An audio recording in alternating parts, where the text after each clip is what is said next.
Another thing I wanted to actually really specifically get into with you, because I do see you using this funnels, and I wanted to know sort of your opinion on funnels and how you operate within your agency in terms of funnels. Yeah, absolutely. So yeah, like the whole landing page funnel thing is crucial now. I think, you know what I mean, Russell Brunson, who obviously founded ClickFunnels, Genius. yeah, absolute genius. I think just before we go into that, like it's really important that people are constantly up to date with how consumers are kind of functioning in the day and age. And one thing that is really super beneficial with landing pages and funnels is obviously you can like hyper optimize them, you can minimize distractions, and this is the big thing I speak to clients about all the time.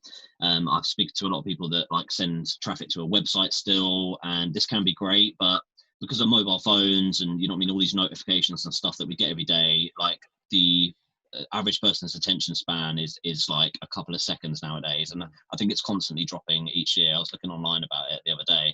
So this is why these funnels and landing pages are so good, because you can send someone to this streamlined page.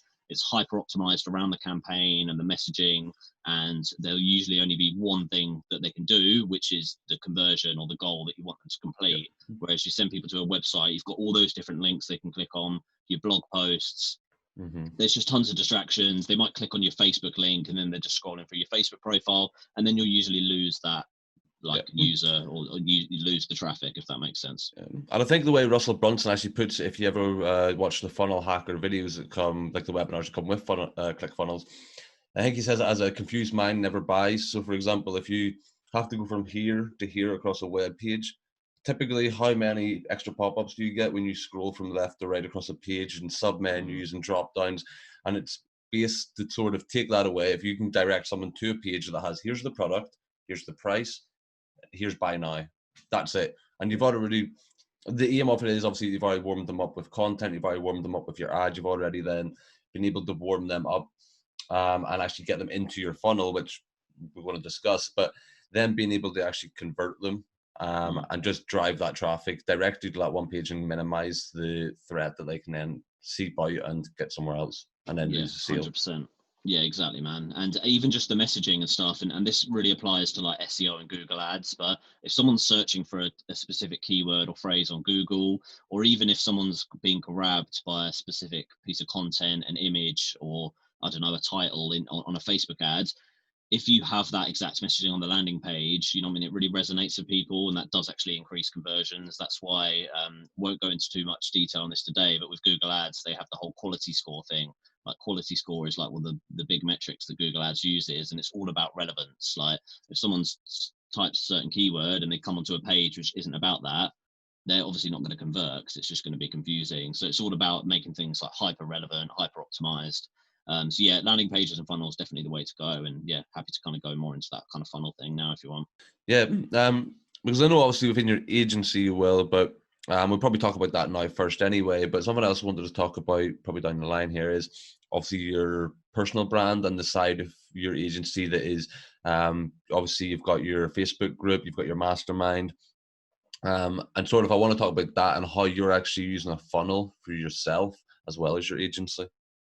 Yeah, sure, man. So just quickly with funnels, like the great thing about them is you can just add those extra steps in to create more conversions, provide extra value and education. They just work really well in terms of like nurturing leads and even selling products.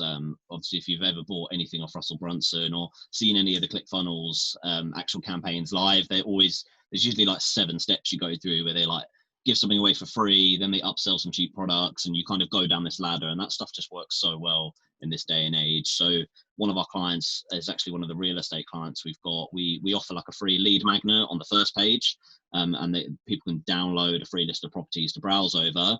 As soon as they've done that, we actually send them to another page which has got loads more information about the company, and this really warms them up, kind of nurtures them in a way. And then on that page, they can also book in a consultation call. And we're getting like an 8% conversion rate just on that page. Awesome. And then on the front facing page, we're getting like a 20-30% conversion rate. So just by adding that one extra page, one little extra step in, we're obviously booking in way more consultation calls for my client.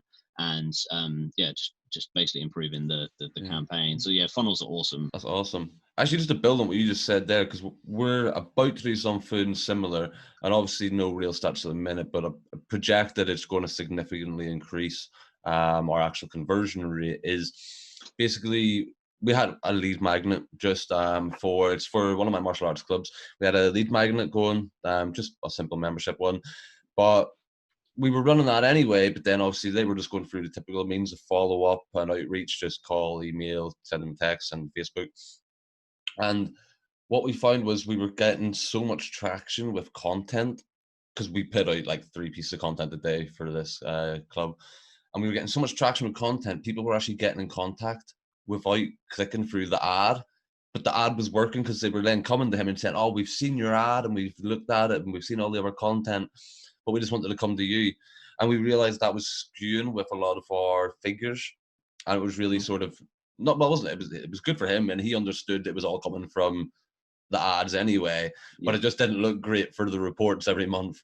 So what we've done now is basically just go from that squeeze page and run it into what we're doing as a secondary funnel, which is just like a registration membership funnel, because obviously they now have that new well, not a new feature, but they have the access feature for membership on ClickFunnels. So we're trying to streamline that section by basically getting rid of what they're currently doing for that and pulling that into their funnel, so we can go straight through squeeze page into the actual well, it's actually the lead gen into a thank you page with a one-time offer, and then that there transfers through into this.